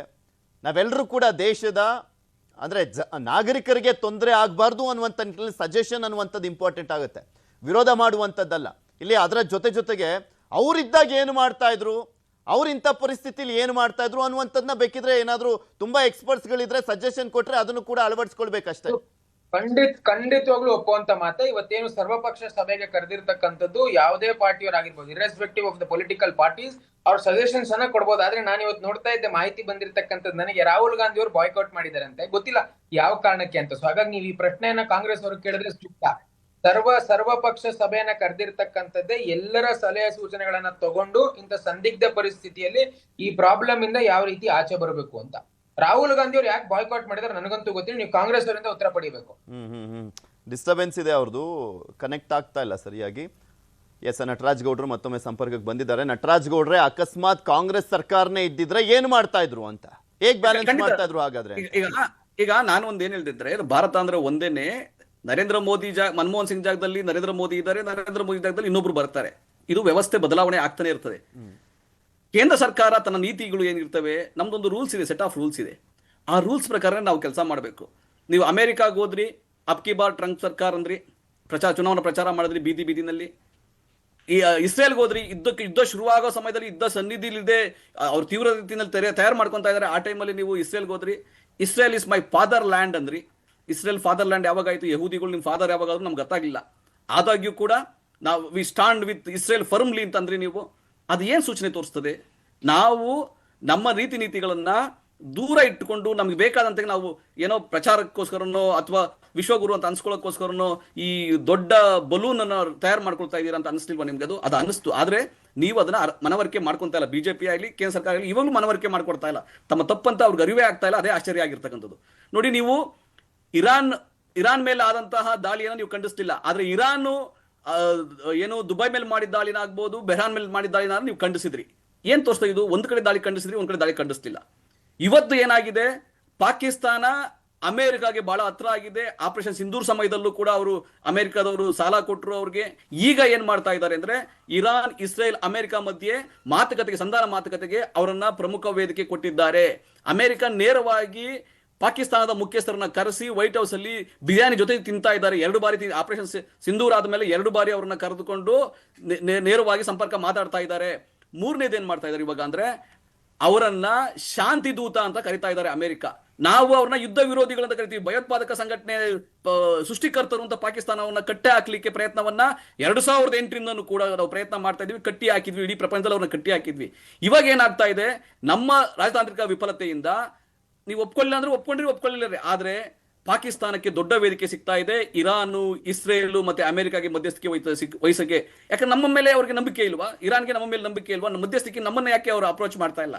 ಯಾಕೆ ಪಾಕಿಸ್ತಾನವನ್ನು ಅಪ್ರೋಚ್ ಮಾಡ್ತಾ ಇದ್ದಾರೆ? ಯಾಕೆ ಪಾಕಿಸ್ತಾನ ಇರಾನ್ಗೆ ಹತ್ರ ಆಗಿದೆ ಮತ್ತೆ ಅಮೆರಿಕಾಗೂ ಯಾಕೆ ಹತ್ರ ಆಗಿದೆ? ನಾವ್ ಯಾಕೆ ಹತ್ರ ಆಗ್ತಾ ಇಲ್ಲ? ಇದು ನಮ್ಮ ವೈಫಲ್ಯ ಅಂತ ಅನ್ಸಲ್ವಾ ನಿಮ್ಗೆ? ಅಥವಾ ಅನ್ಸಿದ್ರು ನೀವು ಇಲ್ಲ ನಾವು ಮಾಡಿದ್ದೆ ಸರಿ, ನಾವೆಲ್ಲ ಒಟ್ಟಾಗಿರ್ಬೇಕು, ಹೌದು ನಾವೆಲ್ಲ ಒಟ್ಟಾಗಿರ್ಬೇಕು, ನಿಮ್ಮನ್ನ ಪ್ರಶ್ನೆ ಮಾಡುವಂಥದ್ದು ಯಾಕೆ ಅಂದ್ರೆ, ಸರಿ ಮಾಡ್ಕೊಳ್ಳಿ, ನಮ್ಮ ರೀತಿ ನೀತಿಯಲ್ಲಿ ಸರಿ ಮಾಡ್ಕೊಳ್ಳಿ. ಈ ದೇಶ ಒಂದು ವ್ಯವಸ್ಥೆ ಇದೆ, ಆ ವ್ಯವಸ್ಥೆಯನ್ನು ಹಾಳು ಮಾಡಬೇಡಿ ಅಂತ. ಇನ್ನೊಂದು ಎರಡನೇ ವಿಷಯ ಅಂದ್ರೆ, ಈಗ ಇಂಡಿಯಾ ಸರ್ಕಾರಕ್ಕೆ ಮಾಹಿತಿ ಇರ್ಲಿಲ್ವಾ ಈ ತರ ತೈಲ ಕೊರತೆ ಆಗುತ್ತೆ, ಗ್ಯಾಸ್ ತೊಂದರೆ ಕೊರತೆ ಆಗುತ್ತೆ ಅಂತ? ಖಂಡಿತ ಮಾಹಿತಿ ಇತ್ತು. 20 ದಿನ ಮುಂಚೆ ರಾಹುಲ್ ಗಾಂಧಿ ಹೇಳಿದ್ದನ್ನ ನಿನ್ನೆ ನರೇಂದ್ರ ಮೋದಿ ಅವರು ಹೇಳ್ತಾ ಇದ್ದಾರೆ. ನರೇಂದ್ರ ಮೋದಿ ಅವ್ರು ಗೊತ್ತಿರಲಿಲ್ಲ ಅಂತಲ್ಲ, ಆದ್ರೆ ಹೇಳಕ್ಕೆ ತಪ್ಪು ಇರೋದನ್ನ ವಾಸ್ತವವನ್ನು ಒಪ್ಕೊಳ್ಳಕ್ಕೆ ಯಾಕೆ ನಿಮ್ ಕೈಲಿ ಆಗ್ತಾ ಇಲ್ಲ? ಅಷ್ಟು ದುರ್ಬಲರು ಯಾಕೆ ಆಗಿದ್ದೀರಿ ಅಂತ ನಮ್ಗೆ ಆಶ್ಚರ್ಯ ಆಗ್ತಾ ಇದೆ. ನೋಡಿ, ಅಮೆರಿಕ ಹೇಳ್ತು ಇರಾನ್ ಜೊತೆಗೆ ನೀವು ಸಂಪರ್ಕವನ್ನು ಇಟ್ಕೋಬಾರ್ದು, ಅವರಿಂದ ಇಂಧನ ತಗೋಬಾರ್ದು ಅಂತ. ನೀವು ಕಳೆದ ವರ್ಷ ನಾವು ಮಾಡಿದ ವ್ಯವಹಾರ ಎಷ್ಟು ಗೊತ್ತಾ? ಕೇವಲ 3,400 ಕೋಟಿ ಇರಾನ್ ಜೊತೆ 1 ವರ್ಷದ ವ್ಯವಹಾರ. ಅದೇ 2019 ನಲ್ಲಿ ನಾವೇನ್ ಮಾಡ್ತಾ ಇದ್ದೀವಿ? ಈಗ ನಾನು ದ್ವಂದ್ವ ನಿಲುವಿಲ್ಲ, ಅಂಕಿಅಂಶ ಹೇಳ್ತೀನಿ. ನಮ್ಗೇನ್ ದ್ವಂದ್ವ ನಿಲುವು ಅಲ್ಲ ಬ್ರದರ್, ಇದ್ರೊಳಗೇನು ದ್ವಂದ್ವ ನಿಲುವಿಲ್ಲ. ಭಾರತ ಒಂದ್ ನಿಮಿಷ ಬ್ರದರ್, ಮುಗಿಸ್ಬಿಡ್ತೀನಿ ಮಾತು. ಯಾಕಂದ್ರೆ ನಾನು ಇರಾನ್ ಜೊತೆಗೆ ನಾವು 94,000 ಕೋಟಿ ವಹಿವಾಟು ಮಾಡ್ತಾ ಇದ್ವಿ 2019ರಲ್ಲಿ. 2025ಗೆ ಬಂದ್ರೆ ಅದು ಕೇವಲ 3,400 ಕೋಟಿಗಾಯ್ತು. ನಾವು ಇದೇ ಅಮೆರಿಕ ಹೇಳ್ತು ನೀವು ರಷ್ಯಾ ಜೊತೆಗೆ ಆಯಿಲ್ ಕೊಂಡ್ಕೊಳ್ಕೂಡ್ದು ಅಂತ. ನಾವೇನ್ ಮಾಡಿದ್ವಿ? 2025 ಜೂನ್ ನಲ್ಲಿ ನಾವೆಷ್ಟು ತಗೊಂಡಿದ್ವಿ? 2.08 ದಶಲಕ್ಷ. ನಾನು ಹೇಳ್ಬೇಕಾಗತ್ತೆ, ನೀವು ಬರೀ ಅವ್ರಿಗೆ ಕೊಟ್ರೆ ಆಗೋದಿಲ್ಲ. ಇಂಟರಪ್ಟ್ ಮಾಡೋದು ತಪ್ಪಾಗುತ್ತೆ. ಯಾಕಂದ್ರೆ ನಾನೇನ್ ಹೇಳ್ತಾ ಇದ್ದೀನಿ, ಜೂನ್ 2025 ರಷ್ಯಾದಿಂದ ನಾವು ಎಷ್ಟು ತಗೊಂತಾ ಇದ್ವಿ ಅಂದ್ರೆ 2.08 ದಶಲಕ್ಷ ಬ್ಯಾರೆಲ್ ನಾವು ಕಚ್ಚಾ ತೈಲ ತೆಗೆದುಕೊಂತಾ ಇದ್ವಿ. ಯಾವಾಗ ಅಮೆರಿಕ ನೀವು ರಷ್ಯಾ ಜೊತೆಗೆ ತಗೋಬಾರ್ದು ಅಂತ ಹೇಳ್ತು ನರೇಂದ್ರ ಮೋದಿ ಅವ್ರಿಗೆ, ನಾವೇನ್ ಮಾಡ್ಬಿಟ್ವಿ? 1.04 ದಶಲಕ್ಷ ಬ್ಯಾರಲ್ ಪರ್ ಡೇ ನಾವು ಪರ್ ಬ್ಯಾರಲ್ಗೆ ನಾವು ನಿಲ್ಸ್ಬಿಟ್ವಿ. ಯಾಕೆ ಅಂದ್ರೆ ಮಂತ್ಲಿ ಯಾಕೆ ನಿಲ್ಸಿದ್ವಿ? 50% ಯಾಕೆ ಕಮ್ಮಿ ಮಾಡಿದ್ವಿ? ಅಮೆರಿಕಕ್ಕೆ ನಾವು ಯಾಕೆ ಅಷ್ಟೊಂದು ಇದು ಮಾಡಬೇಕು? ಅವಾಗ ರಷ್ಯಾ ನಮಗೆ ಡಿಸ್ಕೌಂಟೆಡ್ ಪ್ರೈಸ್ ಅಲ್ಲಿ ಕೊಡ್ತಾ ಇತ್ತು. ಯಾಕಂದ್ರೆ ಉಕ್ರೇನ್ ಜೊತೆ ಯುದ್ಧ ಮಾಡ್ತಾ ಇತ್ತು, ಅವ್ರಿಗೆ ಅಗತ್ಯ ಇತ್ತು, ಆರ್ಥಿಕತೆ ಅಗತ್ಯ ಇತ್ತು. ಡಿಸ್ಕೌಂಟೆಡ್ ಪ್ರೈಸ್ ಅಲ್ಲಿ ಕೊಡ್ತಾ ಇದ್ದನ್ನು ನಾವು ಸ್ಟಾಪ್ ಮಾಡಿ ಕಡಿಮೆ ಮಾಡಿದ್ರೆ ಯಾರಿಗೆ ನಷ್ಟ? ರಾಜತಾಂತ್ರಿಕ ನೀತಿಲೂ ನಷ್ಟ ನಮಗೆ, ಆರ್ಥಿಕತೆಯಲ್ಲೂ ನಷ್ಟ ನಮಗೆ. ಈ ತಪ್ಪುಗಳನ್ನ ಮಾಡಬಾರದು. ನಾನು ಅದನ್ನ ಹೇಳ್ತಾ ಇದೀನಲ್ಲ, ನಮಗೆ ಇರಾನು ಸೇಮು, ಇಸ್ರೇಲು ಸೇಮು. ಆದ್ರೆ ಇಸ್ರೇಲ್ ಇದಕ್ಕಿದಂಗೆ ಫಾದರ್ ಲ್ಯಾಂಡ್ ಆಗ್ಬಿಡ್ತಾರೆ, ಅಮೆರಿಕ ಬಂದು ಇದಕ್ಕಿದಂಗೆ ಅಬ್ಕಿ ಬಾರ್ ಟ್ರಂಪ್ ಸರ್ಕಾರ ಆಗ್ಬಿಡ್ತಾರೆ. ಅದೆಲ್ಲ ಬೇಕಾಗಿಲ್ಲ ನಮಗೆ. ನಾವು ಯಾವಾಗ್ಲೂ ಸ್ಥಿತಿವಂತರಾಗಿರ್ಬೇಕು, ಸ್ಥಿತಪ್ರಜ್ಞತೆ ಇರಬೇಕು. ಮೋದಿ ನೀವು ವಿಶ್ವಗುರು ಅಂತ ನೀವು ಅವ್ರನ್ನ ಹೊಗಳ್ತಾನೆ ಇರ್ರಿ, ಮಾಡ್ತಾನೆ ಇರ್ರಿ, ಆದರೆ ಆಗೋ ತಪ್ಪುಗಳನ್ನ, ಲೋಪಗಳನ್ನ ಆಗದಂಗೆ ಹೆಂಗ್ ನೋಡ್ಕೊಳ್ಳೋದು? ಈಗ ಇಡೀ ಪ್ರಪಂಚದಲ್ಲಿ ನಾವು ಪಾಕಿಸ್ತಾನವನ್ನು ಭಯೋತ್ಪಾದಕ ದೇಶ ಅಂತ ಹೇಳ್ತೀವಿ, ಅಮೆರಿಕ ಈಗ ಶಾಂತಿ ದೂತ ಅಂತ ಹೇಳ್ತಾ ಇದೆ. ಯಾಕೆ ಈಗ ಇರಾನು ಇಸ್ರೇಲ್ ಜೊತೆಗೆ ಅವರು ಮಾತುಕತೆ ಸಂಧಾನ ಮಾಡಕ್ ನಿಂತಿದ್ದಾರೆ. ನಾವೇನ್ ಮಾಡ್ಬೇಕು? ನಮ್ಮ ನೀತಿ ಏನಾಯ್ತು? ನಾವು ಇಡೀ ಪ್ರಪಂಚದಲ್ಲಿ ಪಾಕಿಸ್ತಾನ ಕಟ್ಟಾಕೋ ನೀತಿ ಏನಾಯ್ತು? ಅಲ್ಲ, ಪಹಲ್ಗಾಮ್ ಆದ್ಮೇಲೂ ಕೂಡ ನಾವು ಎಚ್ಚೆತ್ಕೊಂಡಿಲ್ಲ ಅಂದ್ರೆ, ಆಪರೇಷನ್ ಸಿಂಧೂರಲ್ಲಿ ಅವ್ನಿಗೆ ಲೋನ್ ಕೊಡಿಸ್ತಾರೆ, ಅವ್ರನ್ನ ಕರ್ಕೊಂಡು ಬಂದು ವೈಟ್ ಹೌಸ್ ಕರೀತಾರೆ ಅವ್ರನ್ನ ಅಂದಾಗ, ನಾವು ನಮ್ಮ ಭಯೋತ್ಪಾದಕ ದೇಶ, ನಮ್ಮ ವೈರಿ, ಅವನನ್ನ ಭಯೋತ್ಪಾದನೆ ನಿಲ್ಸೋವರೆಗೂ ನೀವು ಅವಕಾಶವನ್ನ ಮಾಡ್ಕೊಡ್ಬೇಡಿ, ಆರ್ಥಿಕ ದಿಗ್ಬಂಧನ ಹಾಕಿ ಅಂತ ನಾವು ಒತ್ತಡವನ್ನ ಏರ್ಲಿಕ್ಕೆ ಸಾಧ್ಯ ಆಗ್ತಾ ಇಲ್ಲ ಅಂದ್ರೆ, ನಾವು ಆದ್ರೂ ನಾವು ವಿಶ್ವಗುರು ನಮ್ಗೇನು ಕ್ಯಾರೆ, ನಮ್ಗೇನು ಇಲ್ಲ, ಚಕರ ಇಲ್ಲ, ನೀವು ಅಂತಾನೆ ಇರ್ರಿ. ಆದರೆ ದೇಶದ ಆಂತರಿಕ ಭದ್ರತೆಗೆ, ಆಮೇಲೆ ಬಾಹ್ಯ ಭದ್ರತೆಗೆ, ಆಂತರಿಕ ಆರ್ಥಿಕತೆಯ ಅಧೋಗತಿಗೆ ಅವಕಾಶವನ್ನ ಮಾಡಿಕೊಡಬಾರದು. ನಿರಂತರವಾಗಿ ನಮ್ದು ವ್ಯಾಪಾರ ವ್ಯವಹಾರ ಏನಿತ್ತು ಅದನ್ನ ಮಾಡ್ಬೇಕು. ಹೌದು, ಇವಾಗ ಗ್ಯಾಸ್ ಸಿಕ್ಕಿಲ್ಲ ಅಂದ್ರೆ ಒಲೆ ಉರಿಸ್ತಾರೆ ಜನ, ನಾವೆಲ್ಲ ಒಟ್ಟಾಗಿರ್ತೀವಿ, ಖಂಡಿತ ರೆಡಿಯಾಗಿ ಅಂತ ಹೇಳಿದ್ರು ಅಷ್ಟೇ, ರೆಡಿ ಆಗ್ಬೇಡಿ ಅಂತ ಹೇಳಿದ್ರು ಅಷ್ಟೇ, ಜನಕ್ಕೆ ಏನ್ ಆಲ್ಟರ್ನೇಟಿವ್ ಆಗಿ ಮಾಡ್ಕೊಳ್ತಾರೆ. ಉತ್ಕರ್ಷ್ ಅವರೇ, ಓಕೆ, ನಟರಾಜ್ ಗೌಡ್ರು ಸಾಕಷ್ಟು ಪ್ರಶ್ನೆಗಳನ್ನ ಕೇಳಿದ್ರು, ಅದನ್ನ ಕೇಳಿಸ್ಕೊಂಡ್ರಿ ಅಂತ ಕಾಣಿಸುತ್ತೆ. ಎಸ್, ಈಗ ನೋಡಿ ಪಾಪ ನಟರಾಜ್ ಗೌಡ್ರಿಗೆ ಮಾಹಿತಿ ಕೊರತೆ ಇದೆ, ಮತ್ತೆ ಹೇಳಿದ ಅರ್ಥ ಆಗ್ಲಿಲ್ಲ. ನಾನು ಅದನ್ನೇ ಹೇಳಿದ್ದು, ಮಾಹಿತಿ ಕೊರತೆ ನೀವು ಅಂದ್ಬಿಟ್ರೆ ನಾನು ಇದಕ್ಕಿದ್ದ ಆಸೆ ಅಂತ ಅನ್ಬಿಡ್ತೀನಿ. ನಾನು ನೀವು ಆಸೆ ಚಟ ಕೇಳ್ಸಕ್ ಬಂದಿದ್ದೀರಾ? ನಟರಾಜ್ ಗೌಡ್ರೆ, ಅವರು ನಿಮ್ಮ ಮಾಹಿತಿ ಕೊರತೆ ಯಾವ್ದು ಅಂತ ಹೇಳಿದ್ರಲ್ಲ, ಅದನ್ನ ಹೇಳ್ತಾರೆ ನೋಡೋಣ. ತಾಳ್ಮೆಯಿಂದ ಕೇಳಿ. ನಾನು ಅವಾಗ್ಲೇ ಹೇಳಿದೆ 27 ದೇಶಗಳಿಂದ ನಾವು ಇಂಪೋರ್ಟ್ ಅನ್ನ ಮಾಡ್ಕೊಳ್ತಾ ಇದ್ವಿ ಆಯಿಲ್ ಅಂತ. ಆದ್ರೆ ಇವತ್ತು 41 ದೇಶಗಳಿಂದ ನಮ್ಮ ಆಯಿಲ್ ಇಂಪೋರ್ಟ್ಸ್ ಜಾಸ್ತಿ ಆಗಿದೆ. ಬಹಳ ಲಾಜಿಕಲ್ ಆಗಿ ಯೋಚನೆ ಮಾಡ್ರಿ, ನಿಮ್ ಕೈಯಲ್ಲಿ ಮಾಡಕ್ ಆಗಿರ್ಲಿಲ್ಲ, ಹಂಗಾದ್ರೆ ಸಮಸ್ಯೆನೆ ಬರಬಾರ್ದಿತ್ತು ಅಂತ. 42 ದೇಶಗಳಿಂದ ಇಂಪೋರ್ಟ್ ಮಾಡ್ಕೊಂಡಿದ್ರೆ ಸಮಸ್ಯೆನೆ ಬರಬಾರ್ದಿತ್ತು ಅಂತ ಅವ್ರು ಹೇಳ್ತಾ ಇದ್ದಾರೆ. 41 ದೇಶಗಳ ಮೇಲೆ ನಾವು ಅವಲಂಬಿತರಾದಾಗ ಆಬ್ವಿಯಸ್ಲಿ ಒಂದು ದೇಶದ ಮೇಲೆ ಅವಲಂಬಿತ ಕಮ್ಮಿ ಆಗುತ್ತೆ, ನಮ್ಮ ಬಿಸ್ನೆಸ್ ಕಮ್ಮಿ ಆಗುತ್ತೆ. ತಪ್ಪು ಮಾಹಿತಿ, ಸುಳ್ಳು ಹೇಳಬಾರ್ದು. ನೀವು ಕೇಳಿಸ್ಕೋಬೇಕು. ಆಮೇಲೆ ಬಹಳ ಸ್ಪಷ್ಟವಾಗಿ ಹೇಳ್ತೀನಿ, ರಷ್ಯಾ ಮೇಲೆ ನೋಡಿ, USA ಮಾತು ಕೇಳ್ಕೊಂಡು ರಷ್ಯಾದಿಂದ ನಾವು ಆಯಿಲ್ ಇಂಪೋರ್ಟ್ ಮಾಡ್ತಾ ಇಲ್ಲ ಅಂತ ಹೇಳ್ತಾರೆ. ಮುಂಚೆ 30% ಇತ್ತು, ಈಗ 40% ಮಾಡಿದೀವಿ ರಷ್ಯಾ ಇಂದ. ಸ್ಟಾರ್ಟಿಂಗ್ ಫ್ರಮ್ ಡಿಸೆಂಬರ್ ಟು ಇವತ್ತಿನ ಫೆಬ್ರವರಿ ಅಂಕಿಅಂಶ 130 ಮಿಲಿಯನ್ ಬ್ಯಾರಲ್ಸ್ ಆಫ್ ಆಯಿಲ್ ನಾವು ಇಂಪೋರ್ಟ್ ಮಾಡ್ಕೊಂಡಿರ್ತಕ್ಕಂಥದ್ದು ರಷ್ಯಾದಿಂದ. ಯಾರ ಮಾತು ಕೇಳೋಂತ ಅವಶ್ಯಕತೆ ನಮ್ಗೇನಿದೆ? ಬಹಳ ಸ್ಪಷ್ಟ ನೋಡಿ, ತಪ್ಪಾಗ್ತದೆ. ಮಿನಿಸ್ಟ್ರಿ ಆಫ್ ಎಕ್ಸ್ಟರ್ನಲ್ ಅಫೇರ್ಸ್ ಬಹಳ ಸ್ಪಷ್ಟವಾಗಿ ಹೇಳಿದೆ, ಯಾರ ಮಾತನ್ನು ಕೂಡ ಸರ್ಕಾರ ಕೇಳ್ತಾ ಇಲ್ಲ ಅಂದ್ರೂ ಕೂಡ ಕಾಂಗ್ರೆಸ್ ನ ವಕ್ತಾರರು ಕುತ್ಕೊಂಡು ಮಾಧ್ಯಮದಲ್ಲಿ ರಾಂಗ್ ಉತ್ಕರ್ಷ್ ಅವರೇ, ಕಡಿಮೆ ಮಾಡಿದ್ರು 31% ನಾವು ಇಂಪೋರ್ಟ್ ಮಾಡ್ಕೊಳ್ಳುವಂತ ಸಂದರ್ಭದಲ್ಲಿ ಅಮೆರಿಕ ಆಮೇಲೆ ಹೇಳುತ್ತೆ 30 ದಿನ ನಿಮ್ಗೆ ಇನ್ನೂ ಎಕ್ಸ್ಟ್ರಾ ಅವಕಾಶ ಕೊಡ್ತೀವಿ ಇಂಪೋರ್ಟ್ ಮಾಡ್ಕೊಳ್ಳಿ ಅಂತ. ಆ ಸಂದರ್ಭದಲ್ಲಿ ಯಾಕೆ ಹಾಗಾದ್ರೆ ವಿರೋಧ ಮಾಡ್ಲಿಲ್ಲ? ಇಲ್ಲ, ನಾವೇನ್ ಕೇಳ್ತಾ ಇಲ್ಲ ಅಮೆರಿಕದ ಮಾತನ್ನ ಅಂತ, 30 ದಿನ ನಾವು ಎಕ್ಸ್ಟೆಂಡ್ ಮಾಡ್ತೀವಿ ಅಂತ ಹೇಳಿದಾಗ ನಮ್ಮ ಸ್ಟ್ಯಾಂಡ್ ಇರ್ತಕ್ಕಂಥದ್ದು ಬಹಳ ಸ್ಪಷ್ಟವಾಗಿದೆ. ನಾವು ಎಲ್ಲೂ ಕೂಡ ಇವತ್ತಿಗೂ ಅಮೆರಿಕ ಮಾತು ಕೇಳಿಲ್ಲ ರೀ. ರಷ್ಯಾದ ಹೇಳಿದ್ನಲ್ಲ 130 ಮಿಲಿಯನ್ ಬ್ಯಾರಲ್ಸ್ ಆಫ್ ಆಯಿಲ್ ಬರ್ತಕ್ಕಂಥ ಮುಂದಿನ ಜಾಸ್ತಿ ಎಲ್ಲೂ ಕೂಡ USA ಮಾತನ್ನು ಕೇಳಿ ಸರ್ಕಾರ ನಡೆಸ್ತಕ್ಕಂಥ ಅವಶ್ಯಕತೆ ಇಲ್ಲ. ಯಾಕಂದ್ರೆ ಕಾಂಗ್ರೆಸ್ ದುರ್ಲಭ ಸರ್ಕಾರ ಇವತ್ತು ಕೇಂದ್ರದಲ್ಲಿ ಇಲ್ಲ, ಗೊತ್ತಾಯ್ತಾ? ನರೇಂದ್ರ ಮೋದಿ ಅವರು ಈಗ ಓಕೆ ಉತ್ಕರ್ಷ್ ಅವರೇ, ನೀವ್ ಹೇಳ್ತಿರೋದು ನಿಮ್ ಪ್ರಕಾರ ನಿಮಗೆ ಕರೆಕ್ಟ್ ಅನ್ನುವಂಥದ್ದೇ, ಆದ್ರೆ ಸಮಸ್ಯೆನೇ ಇರಬಾರ್ದಿತ್ತಲ್ಲ ಅಂತ. ಈ ಸಮಸ್ಯೆ ನಾನು ಹೇಳ್ತೀನಿ, ಅದನ್ನೇ ಅರ್ಥ ಮಾಡ್ಕೊಳ್ಳಿ. ಎಸ್, ಸಮಸ್ಯೆ ಯಾಕೆ ಅಂತಂದ್ರೆ ಗಲ್ಫ್ ಕಂಟ್ರೀಸ್ ನಡುವೆ ಯುದ್ಧ ಆಗ್ತಿರೋ ಕಾರಣ ಎಸ್ ಡೆಫಿನೆಟ್ಲಿ ಒಂದ್ ಸ್ವಲ್ಪ ಆಯಿಲ್ ಕೊರತೆ ಮತ್ತೆ LPG ಸಮಸ್ಯೆ ಆಗಿರ್ತಕ್ಕಂಥದ್ದು ನಾವ್ ಯಾರು ಇಲ್ಲ ಅಂತ ಏನ್ ಹೇಳ್ತಿಲ್ವಲ್ಲ, ಬಿಜೆಪಿಯವರು ತಪ್ಪೇ ಆಗಿಲ್ಲ ಅಂತ ಹೇಳ್ತಿಲ್ಲ. ಅದಕ್ಕೆ ಏನು ಪ್ರಯತ್ನಗಳನ್ನ ಕೇಂದ್ರ ಸರ್ಕಾರ ಮಾಡಬೇಕು, ಜಾಗತಿಕ ನಾಯಕರ ಜೊತೆ ಮಾತುಕತೆ ಮಾಡ್ತಾ ಇರ್ತಕ್ಕಂಥದ್ದು, ಮತ್ತೆ ಇಂಟರ್ನಲ್ಲಿ ಇಲ್ಲಿ ಮಿನಿಸ್ಟ್ರಿ ಜೊತೆ ಮೀಟಿಂಗ್ ಗಳನ್ನ ಮಾಡಿ ಅದನ್ನ ಯಾವ ರೀತಿ ಸಮಸ್ಯೆಯನ್ನು ಬಗೆಹರಿಸಬೇಕು ಅದನ್ನ ಮಾಡ್ತಾ ಇದ್ದಾರೆ. KH ಮುನಿಯಪ್ಪ ಅವರು ಸ್ಟೇಟ್ಮೆಂಟ್ ಕೊಟ್ರಲ್ಲ ವಿಧಾನಸೌಧದಲ್ಲಿ, ಅವಾಗ ಕಾಂಗ್ರೆಸ್ ಅವ್ರು ಏನ್ ಮಾಡ್ತಾ ಇದ್ರಂತೆ ಬಹಳ ಸ್ಪಷ್ಟವಾಗಿ ಹೇಳಿದ್ರಲ್ರಿ, ಯಾವ ಕೊರತೆ ನಮ್ಮ ಹತ್ರ ಇಲ್ಲ, ಡೊಮೆಸ್ಟಿಕ್ ಆಗ್ಲಿ ಮುಂದಿನ ದಿನಗಳಲ್ಲಿ ಕಮರ್ಷಿಯಲ್ ಸಿಲಿಂಡರ್ಸ್ ಕೂಡ ಯಾವ ಕೊರತೆ ಆಗಲ್ಲ ಅಂತ. ಅವಾಗ ಏನ್ ಮಾಡ್ತಿದ್ರು ಕಾಂಗ್ರೆಸ್ನವರು? ನಿಮ್ಮ ದ್ವಂದ್ವ ನಿಲುವು ದಿನ ತಡ್ಕೊಳ್ಳಿ, ಆಮೇಲೆ ನಿಲ್ಬಹುದು, ಆಮೇಲೆ ಸಮಸ್ಯೆ ಬಗೆಹರಿಬಹುದು ಅಂತ ಹೇಳಿದ್ರು. ಇದೇ ಹರ್ದೀಪ್ ಸಿಂಗ್ ಪುರಿ ಅವರು, ಪೆಟ್ರೋಲಿಯಂ ಸಚಿವರು, ಒಂದು ಸ್ಟೇಟ್ಮೆಂಟ್ ಅನ್ನ ಕೊಡ್ತಾರೆ. ಇಡೀ ಕಮರ್ಷಿಯಲ್ ಗ್ಯಾಸ್ ಸಿಲಿಂಡರ್ಗಳ ಅಭಾವ ಇಡೀ ದೇಶದಾದ್ಯಂತ ಇದ್ದಂತ ಸಂದರ್ಭದಲ್ಲಿ ಸುಮ್ಮನೆ ಗಾಸಿಪ್ ಮಾಡ್ತಾ ಇದ್ದಾರೆ, ರೂಮರ್ಸ್ ಮಾಡ್ತಾ ಇದ್ದಾರೆ, ಸುಳ್ಳು ಸುದ್ದಿಯನ್ನ ಹರಡಿಸ್ತಾ ಇದ್ದಾರೆ, ನಂಬಕ್ ಹೋಗ್ಬೇಡಿ ಅಂತ ಹೇಳಿದ್ರು. ಇಡೀ ಸಮಸ್ಯೆಯನ್ನ ತೋರಿಸುವಂತ ಸಂದರ್ಭದಲ್ಲೂ ಕೂಡ ಫ್ಯಾಕ್ಟ್ ಅನ್ನ ಒಪ್ಕೊಳ್ಬೇಕಾಗಿತ್ತು ಆ ಟೈಮ್ ನಲ್ಲಿ ಅಂತ. ಮಾರ್ಚ್ 10ನೇ ತಾರೀಕು ಪೃಥ್ವಿ ಅವರೇ ಮಿನಿಸ್ಟ್ರಿ ಆಫ್ ಪೆಟ್ರೋಲಿಯಂ ಮೀಟಿಂಗ್ ಅನ್ನ ಮಾಡಿ ಅದರ ಅಧಿಕಾರಿಗಳೇ ಹೇಳ್ತಾರೆ, first give importance to domestic cylinders ಗೆ ನೀವು ಮೊದಲು ಆದ್ಯತೆಯನ್ನ ಕೊಟ್ಟು ಆನಂತರ ಕಮರ್ಷಿಯಲ್ ಸಿಲಿಂಡರ್ಸ್ ಕಡೆ ನೀವು ಆದ್ಯತೆಯನ್ನ ಕೊಡಿ. ಯಾಕೆ ಅಂತಂದ್ರೆ ಮನೆಗಳಲ್ಲಿ ಕೊರತೆ ಆದ್ರೆ, ಹಾಸ್ಪಿಟಲ್ಗಳು ಕೊರತೆ ಆದ್ರೆ ಅದು ಬಹಳ ಕಷ್ಟ ಆಗುತ್ತೆ ಅನ್ನೋ ಕಾರಣಕ್ಕೆ ಸರ್ಕಾರನೇ ತಗೊಂಡಂತ ನಿರ್ಧಾರ. ಅಷ್ಟೊತ್ತಿಗೆ ನಮಗೆ ಬಂದಿರತಕ್ಕಂತ LPG ಸಿಲಿಂಡರ್ಸ್ ನ ಕೊರತೆಯನ್ನ ಈಗ ಕಮರ್ಷಿಯಲ್ ಸಿಲಿಂಡರ್ಸ್ ಅನ್ನ ಆಯಾ ರಾಜ್ಯಗಳ ಬೇಡಿಕೆಗೆ ತಕ್ಕಂತೆ ಕೊಡ್ತಕ್ಕಂತ ಕೆಲಸವನ್ನು ಸರ್ಕಾರ ಮಾಡ್ತಾ ಇದೆ. ನಿನ್ನೆ KH ಮುನಿಯಪ್ಪ ಅವರು ಕೂಡ ಬಹಳ ಸ್ಪಷ್ಟವಾಗಿ ಹೇಳಿದ್ದಾರೆ, 10,000 ಕಮರ್ಷಿಯಲ್ ಸಿಲಿಂಡರ್ಸ್ ಡೈಲಿ ನಮಗೆ ಸಪ್ಲೈ ಮಾಡ್ತಾ ಇದ್ದಾರೆ. ಯಾವ ಹಾಗಾಗಿ ಸ್ವಲ್ಪ ಏನಾಗ್ತದೆ ನೋಡಿ, ಕಾಂಗ್ರೆಸ್ ದ್ವಂದ್ವ ನಿಲುವಿದೆ.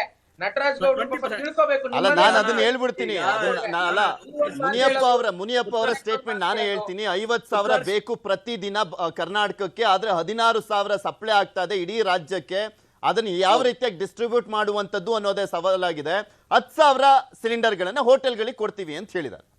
ಕಮರ್ಷಿಯಲ್ ಸಿಲಿಂಡರ್ಸ್ ಹೌದು. ಈಗ ನೋಡಿ, ಒಂದು ಜಾಗತಿಕ ಯುದ್ಧ ಮತ್ತೆ ಯುದ್ಧದ ಪರಿಸ್ಥಿತಿ ಇರೋದ್ರಿಂದ ಎಲ್ಲಾ ರಾಜ್ಯಗಳಿಗೂ ಕೊಡುವಂತ ಅವಶ್ಯಕತೆ ಇವತ್ತಿದೆ. ಹಾಗಾಗಿ ಅದನ್ನೆಲ್ಲವನ್ನ ನೋಡ್ಕೊಂಡು ಆಯಾ ರಾಜ್ಯಗಳಿಗೆ ಸ್ವಲ್ಪ ಬರ್ತಕ್ಕಂಥ ಸಪ್ಲೈ ಕಮ್ಮಿ ಇರುವ, ಆದ್ರೆ ಯಾವ ರಾಜ್ಯಗಳು ಕೂಡ ಕೊಡದೆ ಅಂತೂ ಇಲ್ಲ.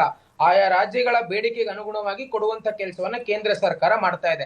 ಆಮೇಲೆ ನೋಡಿ, ಪ್ಯಾನಿಕ್ ಜನರನ್ನ ದಾರಿ ತಪ್ಪಿಸ್ತಾ ಇರ್ತಕ್ಕಂಥದ್ದು ಕಾಂಗ್ರೆಸ್ನವರೇ. ಒಂದೊಂದು ಹೇಳಿಕೆಗಳನ್ನ ಕೊಟ್ಟು ಜನರನ್ನ ನೋಡಿ, ನಾನೊಬ್ಬ ಗ್ಯಾಸ್ ಏಜೆನ್ಸಿ ಓನರ್ ಹತ್ರ ಮಾತಾಡ್ತಾ ಇದ್ದೆ, ಗುಡ್ ಫ್ರೆಂಡ್ ಆಫ್ ಮೈನ್. ಅವ್ರು ಬಹಳ ಸ್ಪಷ್ಟವಾಗಿ ಸರ್, ಎಲ್ಲೂ ಕೂಡ ಸಿಲಿಂಡರ್ಸ್ ಕೊರತೆ ಆಗಿಲ್ಲ, ಸಮಸ್ಯೆ ಆಗ್ತಿರೋದು ಏನು ಕೊರತೆ ಯಾಕಾಗಿಲ್ಲ ಅಂದ್ರೆ ನಿಮ್ಗೆ ಇನ್ನೊಂದು ಫ್ಯಾಕ್ಟ್ ಹೇಳ್ತೀನಿ. ಬುಕ್ಕೆ ಆಗ್ತಾ ಇಲ್ಲ ಸ್ವಾಮಿ, ಬುಕ್ಕೆ ಆಗ್ತಾ ಇಲ್ಲ. ಫೋನ್ ಮಾಡಿ, ಯಾವ್ದಾದ್ರು ಏಜೆನ್ಸಿಗೆ ಫೋನ್ ಮಾಡಿ, ಅಥವಾ ಯಾವ್ದಾದ್ರು ಆಪಲ್ ಬುಕ್ ಮಾಡಿ, ಸರ್ವರ್ ಡೌನ್ ಅಂತ ಬರುತ್ತೆ. ಜನ ಪ್ಯಾನಿಕ್ ಆಗಿ 2-4 ಸಿಲಿಂಡರ್ ಗಳನ್ನ ಬುಕ್ ಮಾಡುವಂತದ್ದು ಆಗ್ತಿದೆ. ಓಕೆ ಉತ್ಕರ್ಷ್ ಅವರೇ, ಲಾಸ್ಟ್ ಕಮೆಂಟ್ ನಟರಾಜ್ ಗೌಡ್ರು, ಜನರನ್ನ ದಾರಿ ತಪ್ಪಿಸ್ತಾ ಲಾಸ್ಟ್ ಇದೆ. ಕಮೆಂಟ್ ಒಂದು ಅವ್ರು ತಗೊಳ್ತೀನಿ. ಪೃಥ್ವಿ, ಈಗ ನಾನು ಈ ಉತ್ಕರ್ಷ ವೈಯಕ್ತಿಕವಾಗಿ ಬರೋದು ಬೇಡ, ನನ್ ಮಾಹಿತಿ ಇಲ್ಲ ಅಂತ. ನನ್ನ ಮಾಹಿತಿನ ಅಂಕಿಅಂಶ ಸಮೇತ ವೈಯಕ್ತಿಕವಾಗಿ ಯಾರು ಬರ್ತಾ ಇಲ್ಲ ಸರ್. ಇಲ್ಲ, ಇಲ್ಲ, ನಾನು ಸಮಯದ ಅಭಾವ. ಇಲ್ಲ ಉತ್ಕರ್ಷ್, ಓಕೆ ಲಾಸ್ಟ್ ಕಮೆಂಟ್ ಮಾಡಿ. ಸೀನಿಯರ್ ಇದೀರಿ, ಅದೆಲ್ಲ ಗೌರವ ಇದೆ, ಅದೆಲ್ಲ ನೀವು ನನ್ನ ಮಾಹಿತಿ ಅಂಕಿಅಂಶ ಸಮೇತ ನಾನು ಹೇಳ್ತೀನಿ, ಅಂಕಿಅಂಶ ಸಮೇತ ಹೇಳ್ತೀನಿ, ಅದ್ರ ಬಗ್ಗೆ ಏನಿಲ್ಲ. ಆದ್ರೆ ನೀವು ಸಮಾಧಾನ ಆಗಲ್ಲ ಅಂತ ಅನ್ಸುತ್ತೆ. ಇಷ್ಟು ತನಕ ಧನ್ಯವಾದ. ಥ್ಯಾಂಕ್ ಯು ನಟರಾಜ್ ಗೌಡ್ರೆ ಹಾಗೆ ಉತ್ಕರ್ಷ್ ಅವರೇ. ಇದು ಇವತ್ತಿನ